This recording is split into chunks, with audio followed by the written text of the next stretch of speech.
Aló, aló, yo soy Eleazar Viló, bienvenido a Hacer el Pensar. Ok, ahorita me quiero aventar un análisis, una comparativa acerca del miedo, del rechazo de la persona nueva del grupo, pasando por el miedo, el rechazo o nuestra situación con los extranjeros. Y quiero tomar de base para empezar a platicar de esto. Un tema de la industria cinematográfica que se ve extrapolado a todas las industrias y en todos los lugares donde yo me he metido, equipos de fútbol, la escuela, cualquier trabajo con los vecinos, etc. Hay una tendencia en la mayoría de los sitios de cierto rechazo a la persona nueva y por eso tenemos las novatadas y el pagar piso y el que la persona tenga que esforzarse, que la persona tenga que demostrar y tal y tal y tal. En el cine yo lo percibo que me pasó a mí cuando iba llegando haciendo mis pininos, que pues tú llegas ahí con los que ya tienen tiempo trabajando y hay un rechazo por lo que sea, que yo lo traduzco, adelantándome un poco, a que tienen miedo de quedarse sin empleo por tu culpa, a que tus ganas, tu capacismo o lo que sea, les afecte a ellos o a que tus tantas ganas te hagan trabajar gratis o te hagan trabajar de una manera más incansable que ellos y pues se puedan ver afectados, que trabajes por menos dinero o lo que sea. Voy a tomar el ejemplo de, yo trabajé, si es primera vez que ves uno de mis videos, yo trabajé un tiempo en una casa de renta de equipos cinematográficos. Si no es versado en el cine, pues básicamente en México si tú rentas, usualmente las cámaras del equipo grande de cine se renta. Las personas normales, las personas que no son empresas, no las tienen. Entonces van a una empresa que se dedica exclusivamente a rentar equipos de cine. Entonces pues te mandan una cámara y te mandan una persona con la cámara. Entonces tienen departamento de cámara, de luces, de grúas, de subestaciones eléctricas y demás. Entonces yo en determinado momento de mi vida pues me ganaba la vida viviendo como encargado de cámara. Tenía una serie de responsabilidades y pues las más básicas es que no se te olviden las cosas de la cámara, sacar el equipo de la empresa, regresarlo, que el equipo esté en buenas condiciones, si tenía algún raspón o algo por el estilo, reportarlo, llevar una serie de documentos y pues estar ahí trabajando con las demás personas, mantenerlo limpio y demás. Entonces un primer momento al que yo me enfrenté cuando llegué ahí, de manera estereotípica, tradicional, las personas que trabajan en el cine mexicano por muchas razones son personas, tradicionalmente, que vienen de familias que a eso se dedican. O sea, si tú eres de cámara, usualmente tu primo, tu tío, tu papá y tu abuelo eran personas de cámara, o por lo menos personas del medio. Entonces, la primera pregunta que a mí me hace una persona que tiene muchos años en la empresa es, ¿tú de quién eres hijo? ¿O qué haces aquí? ¿Quién te trajo aquí? Yo, pues, ¿qué te importa de quién soy hijo? ¿O qué hago aquí? Pues yo no fui el primero, pero más o menos fui parte de una nueva oleada, si tú quieres, de personas que no somos de familiares que se dedican al cine y caímos acá pues por amor, por admiración, por curiosidad, por una serie de cosas que nos llevaron al mundo del cine y teníamos una aproximación muy distinta a las personas que veían esto de oficio. Es decir, un día una persona te enseña un oficio, por la razón que sea, tú aprendes a pintar casas. Y eso es tu oficio, tú pintas casas y pues eres ayudante de alguien, luego te independizas o trabajas en una empresa y hay N cantidad de maneras de hacerlo, pero tu oficio es pintar casas. Y pues de manera difícil una persona un día dijo, yo sueño con pintar casas, simplemente un día pintaba casas y ya está. En el caso del cine hay muchas personas que esa es su aproximación hacia la industria cinematográfica como tal. Un día alguien les enseñó a usar una cámara o a ser bueno con la electricidad que se necesita para el cine o con la electrónica o con lo que sea, aprendieron un oficio y de eso viven. Ya vemos otras personas que tenemos una aproximación más del discurso, más de la anécdota, porque nos gusta el cine, porque nuestra voz se encuentra aquí y demás, pero para ir aprendiendo y sobreviviendo tenemos que tener un empleo, un oficio. Entonces, para aprender el mismo oficio que otra persona que se lo enseñó su abuelito o su vecino, pues los dos éramos encargados de cámara, pero nuestra aproximación era distinta. Entonces, el ver a una persona que tiene una aproximación distinta, pues eso era, yo no sé si intimidante o qué, pero así se mostraban, como que estaban de alguna manera intimidados. Ahora bien, cuando yo llegué ahí, la mayoría de las personas era considerablemente mayor de edad que yo. La persona más joven después de mí tenía 11, 12, 13 años más que yo. Ya después fueron llegando otras personas más o menos de la edad, pero de inicio estaba medio solo con las demás personas, entonces había una brecha generacional enorme de ropa, de música, de tendencias políticas, de tendencias espirituales y demás. Entonces era difícil, y hasta la fecha un poco, era muy fácil vivir nuestras diferencias en lugar de buscar lo que nos hacía iguales o lo que nos hacía similares o el simple hecho de compartir ese espacio. Para muchas personas eso era difícil, entonces dentro de estos cambios o brechas generacionales, pues yo hablaba inglés, había estado en una escuela bilingüe, leía libros en inglés, veía películas en inglés, entonces esa fue una gran herramienta para que yo me colara en la industria.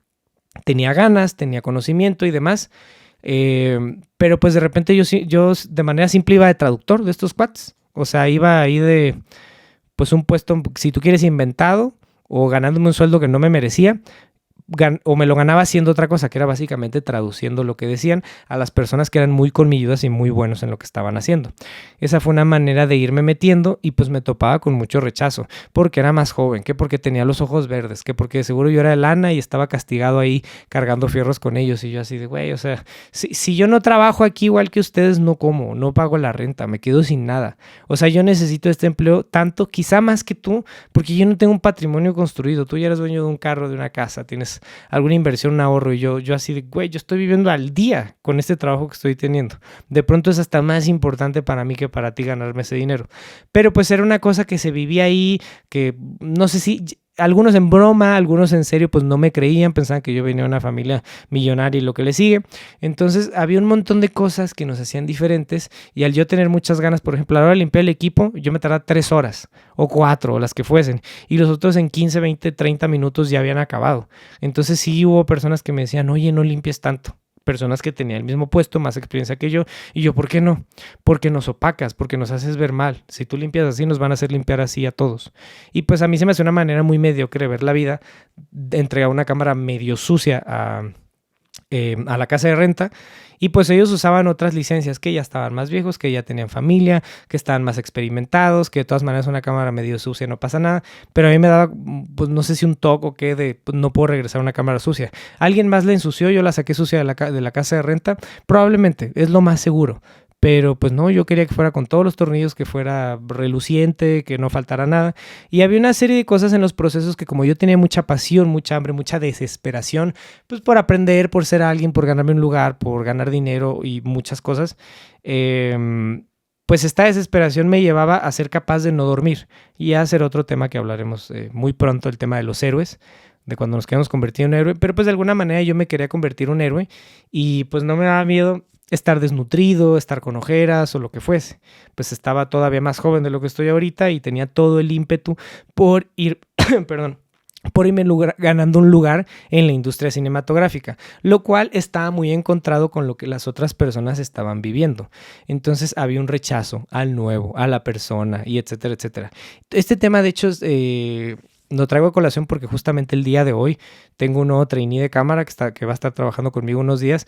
Entonces pues me llamaba la atención y yo sin querer lo estaba leccionando, que pues no me gusta, pero lo estaba leccionando acerca de, no, pues mira, aquí va a haber mucho rechazo al nuevo, al trainee, a la persona que va llegando, pues a ellos no les importa si sabes, si te gusta, si etcétera. Y sí hay mucho rechazo en la industria y en muchos lugares. Y hay este rechazo al nuevo, al diferente. Pero si comparamos, pues tomando el tema de la industria cinematográfica, en México pues no hay sindicatos y asociaciones contundentes. Está la ANDA, que es la Asociación Nacional de Actores, pero por el otro lado del tema de los técnicos y demás, han existido sindicatos, ha habido ahí momentos, intentaciones de agremiarse, de unirse y demás, pero de manera contundente y sistemática los sindicatos digamos que no trabajan. Sí existen, pero hacen casi ninguna filmación a través del sindicato. O sea, lo haces fuera del sindicato y no pasa nada. Distinto a cómo funciona en la mayoría de países de Europa y de Estados Unidos. Hay muchas especificaciones en cómo funcionan, pero de manera general, si tú quieres trabajar en el extranjero como oficiante del medio cinematográfico, pues digamos tienen un sueldo ellos, 100 pesos. Entonces a ellos les pagan 100 pesos. Si la producción a fuerzas te quiere llevar a ti, te tiene que pagar esos mismos 100 pesos, pero te tiene que pagar viáticos, cuotas sindicales y un montón de cosas que de manera muy sencilla termina saliendo. Ellos protegen su sueldo, siendo que tú cobras lo mismo, pero a la producción le sale más caro que tú vayas a un local. Entonces es una manera muy interesante que tienen muchos sitios de proteger la industria cinematográfica, porque hay cierto miedo y cierto rechazo al extranjero que puede llegar a ser un desastre en la industria, cosa que medio ha pasado en la Ciudad de México, que pues hay un tema irregular de papeles y demás. Ahorita se está intentando hacer cosas y tal y tal y tal y tal. Pero todo esto ha surgido porque, por ejemplo, productores y directores mexicanos, o sea, esta llegada de un montón de extranjeros y un montón de productoras de otros lados, de manera muy general ha pasado porque aquí en México hay mucha admiración al extranjero, al que habla diferente que uno, al que se ve diferente que uno. Básicamente se le ve hacia arriba, se le ve por arriba del hombro. Hay un malinchismo muy grande de que el español, el gringo, el alemán, el colombiano, el que sea, es superior al mexicano.